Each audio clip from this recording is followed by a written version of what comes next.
What challenge have you had in the past that you're no longer going to let get in your way? I mean, think about that. That's really what's holding us back.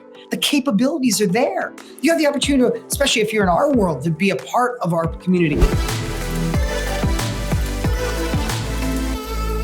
I have a couple of dates for you. Okay, so before I get into my training today, I want you to do me a favor. Jot these down on your journal, put them on your hand, put them in your phone, write them here. Okay, first is February 10th. February 10th, we are doing a 3-hour workshop called The Secret to Scale. Secret to Scale is going to show you how to scale your information business, your online business. How do you go from launching to actually making this a career, a successful business that impacts others and creates income for you? How does that work? 3-hour workshop. It's going to be amazing. Second date. I want you to write these down. March 4th, 5th, and 6th. March 4th, 5th, and 6th. That is the Impact Accelerator Live. Now, that's not a 3-hour workshop. That's a 3-day immersive event. We do one event a year, Tony and I, called the Mastermind World Summit. This is a new event we're going to do every year now. Impact Accelerator Live is about scaling the business, right? So it's about launching, but going to another level. How do you make this a real business? How do you take it to a whole nother level? How do you replace an income, create a new income, create impact in others? If you create impact in other people's lives, I hope I've impacted your life. And when I impact your life, my business gets to accelerate. I get to help others on my team. I get to help more people around the world, right? How do you follow that model? That's March 4th, 5th, and 6th. I want you to write down this URL, mastermindticket.com. mastermindticket.com. If you don't have one, I'd suggest you go to that page and you get one, okay? Okay, today I was trying to think, what could I teach you guys today that I've maybe never taught you before? How can I tell you a personal story that attaches to this? Because that's how personal it is to me. And this is what I wanted to share. When I was 45 years old, I was going through a lot at one time. I was going through a divorce, or at the beginning of it, or somewhere around that. I was going through a divorce. I had shifted my business. I had been in the real estate self-education industry for a really long time. And I dominated that space and got to impact millions of people with real estate. But I felt my heart calling me to go into more self-education, teaching, and personal development. I couldn't help it. That was where my heart was pulling me, even though I had started with Motor Millions, right? Started with one niche, helping people make money with cars.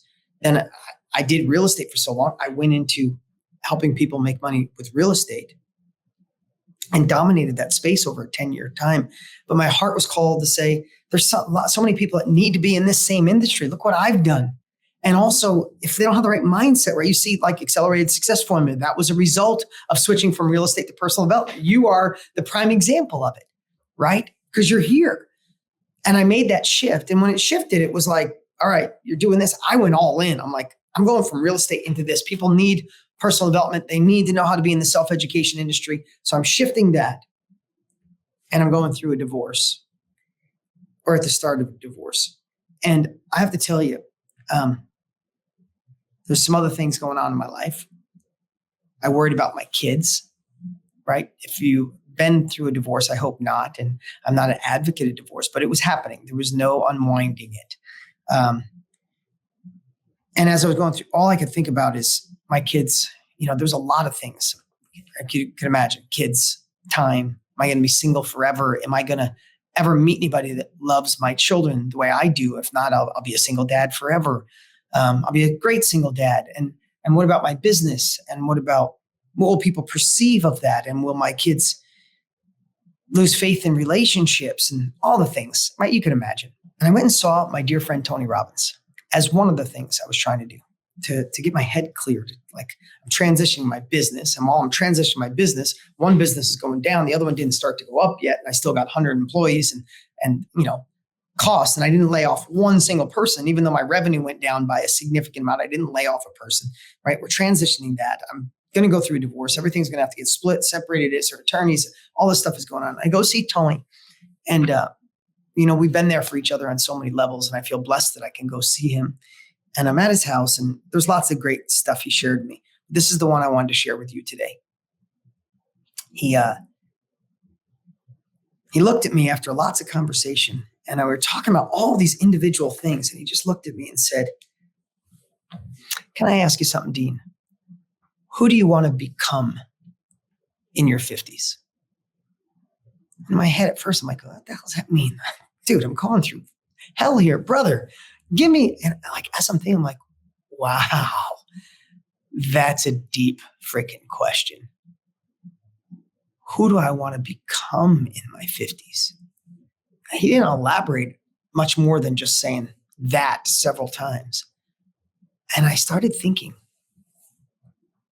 what kind of man do I want to be in my 50s? Kind of father, I'm 5 years away from it, 4 years away, whatever it was. Like, what kind of father do I want to be? What kind of teacher, leader, teacher to you, leader to my team do I want to be? What kind of man do I want to be when no one's watching? When there's no cameras on, there's nobody watching. I can do everything I want. Who do I want to be? What kind of man do I want to be with my connection with God or a higher power? Man, I have goosebumps sharing it with you right now. It really just hit me in a way. It wasn't about like, what do I want to accomplish or how much money do I want to make or what kind of dad do I want to be? It's just like, who do you want to become in your 50s? And I think we can ask ourselves that question all the time. I think we can ask ourselves that question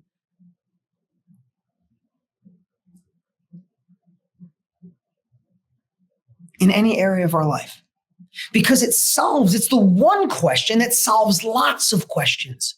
Who do I want to become? Not how much money do I want to become a man who creates more impact for the world, that delivers so much of himself. Listen, I go live more than I've ever done since COVID. I can barely fit things in my life right now, but I know my tribe, my team, my family, you guys, we need this. We all need to be connected. I'm going live more. I'm doing more because that's the man I want to become.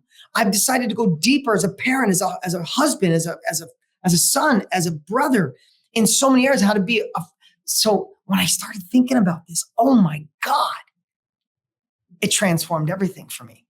Who do I want to become? How do I want people to, if you weren't around and people were talking about who you were, what would they say? Who do we want to become? What would we like people to say at our eulogy if they really knew who we were? Like if they knew the nobody's watching you and the everybody watching you and the eulogy was spot on, what do you want that to say when you're 100 years old? Whew. Tony Robbins comes through and gives me that. And damn, I left there with my head freaking spinning. So I'm going to give you one thing I went through. If one question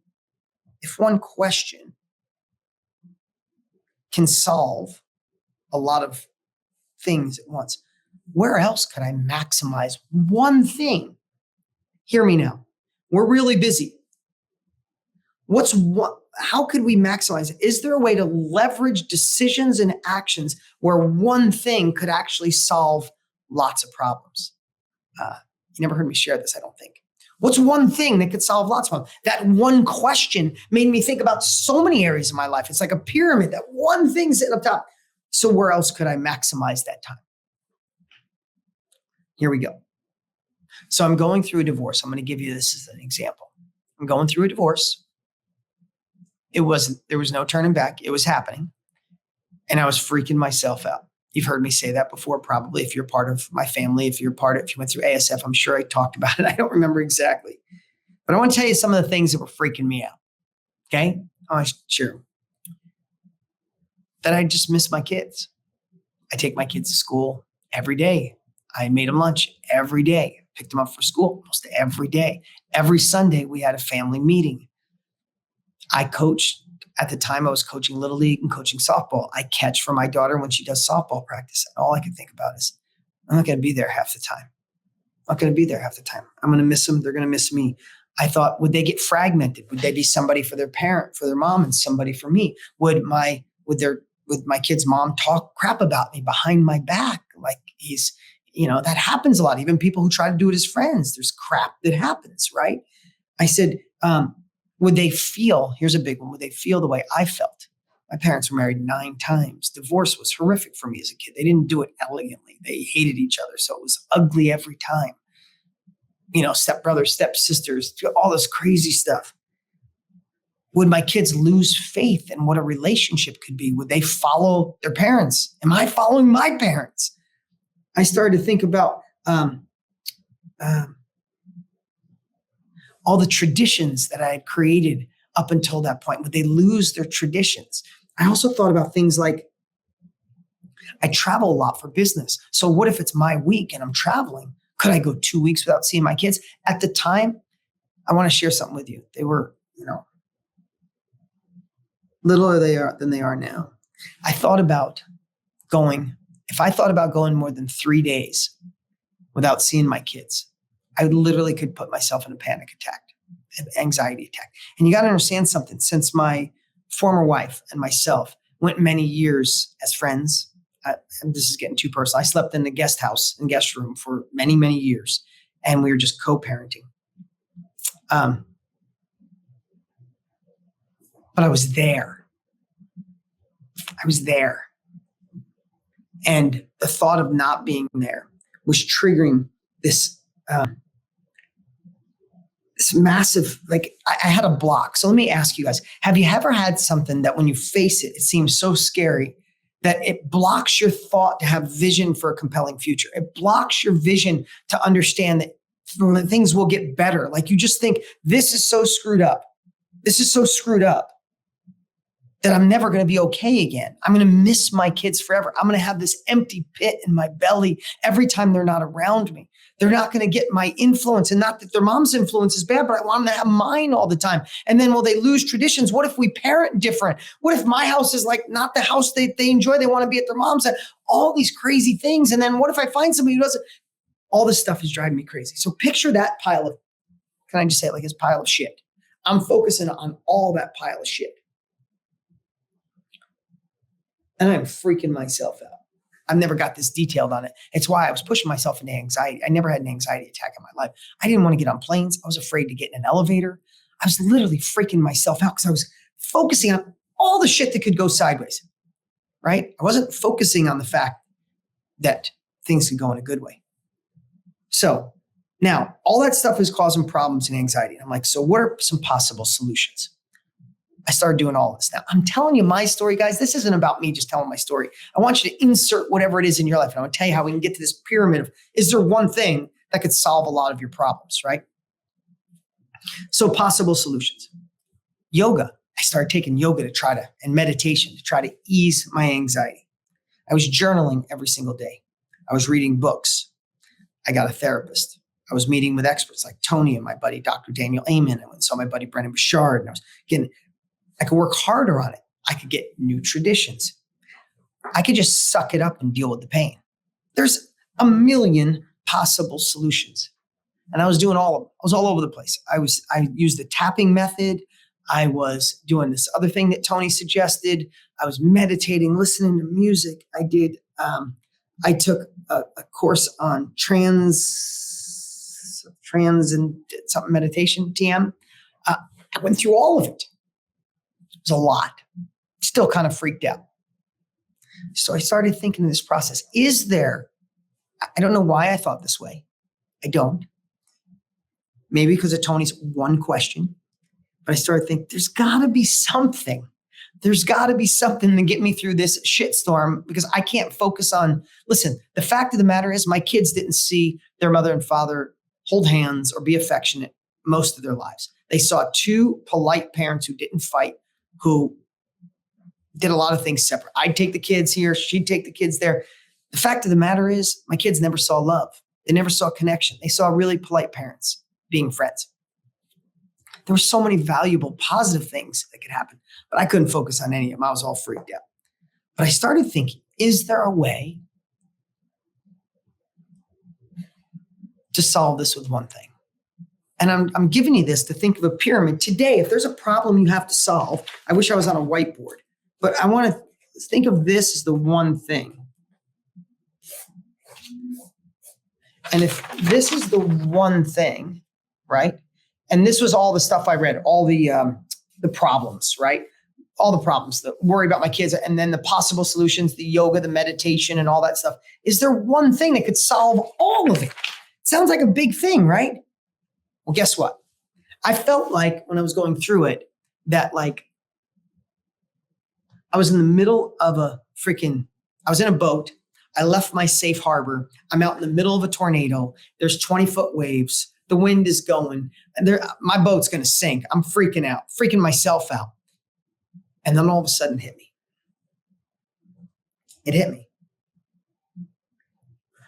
What if I became true friends with my kid's mom, with my previous wife? What if, not fake friends, what if I became friends with her? I have to tell you, I started thinking about it, not as a strategy, but as like, well, if I look at all the things I'm worried about, if I miss my kids, if I'm friends with my ex, I could say, hey, I really miss him. Can I come get him today? Can I pick him up from school? A friend would say, yes. Put the kids in the middle, talking bad about me behind my back and try to separate and fragment them. If we're friends, we had each other's back. That would never happen. What if I'm traveling for 2 weeks for business and I come home, or 3 days and I missed my time? Would she be flexible? A friend would be flexible. What about summer vacations? I literally jotted that down. I was freaked out. What if we went to the same area? If I rented the same house, they stayed with me for a week, I leave, the kids stay in the same place, she could be there. Friends would do that. What about being honest about how bad it was when my parents got divorced? And I don't want to do that to them. I could tell a friend that, and a friend would want to co-parent in a good way like that. What if we disagree on a parenting strategy? Wouldn't a friend say, hey, let's not talk about it in front of the kids. Let's go talk about it. I'll meet you for coffee, or I'll give you a call. That's what friends would do. What if we had traditions and I told her how important some of these traditions were? A friend would keep those traditions. And I'm not kidding you. In a moment, after literally a year of just completely abusing myself, in a moment, when I came up with that one thing, it was like my ship sailed out of the storm. I was in calm water again. Literally like, I got this. I got this. But then I started thinking, just saying something doesn't actually make it real. Saying something is just part of it. I have to anchor this in. Now, guys, this is not about divorce. We all getting this, right? This is not about divorce or Dean's story. I hope you understand. This is about, how do you solve big shit? How do you solve the thing that's holding you back? Even if it's a little thing, if you're hesitating, if you're not moving forward, if you're not creating this big solution, it's going to be the anchor that you're dragging across the desert instead of the wind behind your sail. So I said, if I'm going to be friends with her, how does that really happen? I have to become an active listener. I have to be a real friend and listen. I wrote down a whole bunch of things here. I said, I have to, I don't even know where the sheet is. When I decided to do this for you guys today, I'm like, I can't find it, doesn't matter. I said, I have to be an active listener. I'll just remember the things that I did.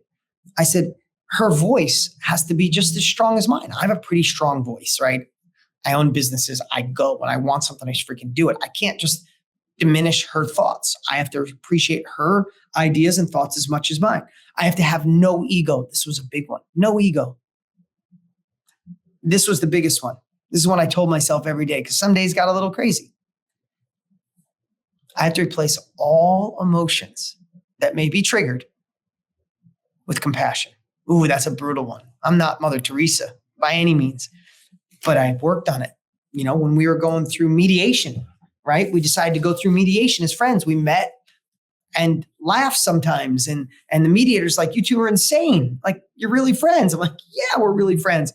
And sometimes she would say something not on purpose, just kind of like, you know, I've been working 20-hour days since I was 15 and said something maybe about money or something. And my first is like, yeah, compassion, compassion, compassion. Like, I see how you could think that. Let's come up with a solution, right? Unconditional support with my kids. I will never disagree with her. Even if I disagree with her, I'll never disagree with her in front of the children. I will talk to her afterwards. I won't take things personal. I'll make sure she feels safe in our friendship. I'll talk great about her always. I'll always consult with her when I'm making decisions on the kids. I'll truly be a friend, not just lip service. So I came up with the one thing, but then I built the support underneath it. I have to tell you, that was, I don't know, 53. My kids never found a happier place. To this day, I'm remarried. I've been with Lisa, the love of my life, for 5 years. We have a new baby. Everybody gets along great. There's no issues. My kids don't feel any fragmentation. They love being in both houses. We live a mile from each other. They literally drive bikes back and forth. We are so flexible. It's like, oh, she had COVID 2 weeks ago and the kids have been with me for 2 weeks now, right? Because our family didn't get it. So when they're done, she's like, what do we do? I missed them for 2 weeks. I'm like, how about you keep them for 2 weeks? She's like, oh my God, thank you. This is 7 years later. The kids have absolutely no oh, Mom, it's fun. I've shared this. Last Mother's Day, I come home, my kids are on the kitchen table with my wife, Lisa, making Mother's Day gifts for their mom. There's so many things that came from that one decision of deciding to be friends and replacing all emotions with compassion by making shifts and committing to it. I got myself out of the storm. And the best part about it is my kids are not split. And my kids can see that even though things don't go perfect, they can go right. Even though when things are hard, you can make it powerful. You can make it the best you could be. And now my kids get to see me. Their mom's thriving, and they get to see me with a woman that I'm madly in love with, that we're connected every single day. And they get to see what a real relationship is like. They get to see love. I mean, some days I see my kids looking at me and my wife when we're holding hands or helping each other cook in the kitchen. And my kids are like that happy, like my dad's happy. That's what's love. They see what's possible. They also see that mistakes happen, but you can grow. Now, I didn't share this about divorce. I didn't share it because of me. I shared it because where do you need to come up with a big solution to break free from anything holding you back from who you're meant to be? I have to tell you, on the other side of this, I'm a better man. All the way around, I'm a better man. I'm a better father. I'm a better leader. I'm a better teacher. I'm more compassionate. My company, my business grew exponentially since then because I got to be free. I got to live who I'm supposed to be. Was it scary? Hell yes. So I don't know if you feel like an imposter. I don't know if you feel like people are going to make fun of you. I don't know if you feel too old, that you missed your window, that tech is too hard, or your husband doesn't really support you, or people will think you're crazy. I don't know what the hell you think it is. I get it. Our reality is nothing more than our perception of a situation. But when you realize it's a perception, I am the same man. I still went through a divorce. I still live in different houses. I only see my kids half the time, and I feel better, more alive, more connected to my kids than I ever did. So the story was one story until I found a new story. And when I found a new story, my life changed forever.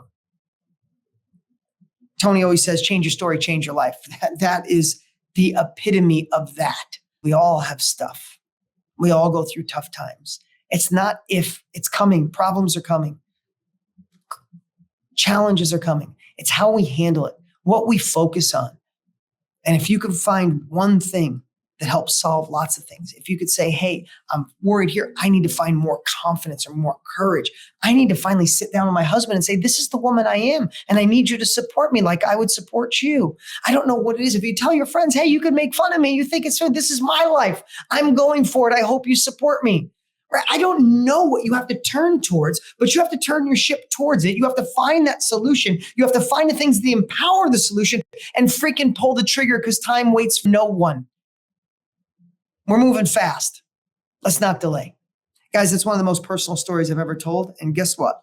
Not an ounce of it was hyperbole. Not an ounce of it was fabricated to make the story up. It's my life. We all have life. But where we land is the most important piece of all of it. What's up? What's up? Hey, don't forget to look at the action steps we've posted below. They are the perfect way to take your success, abundance in this crazy world to a whole nother level.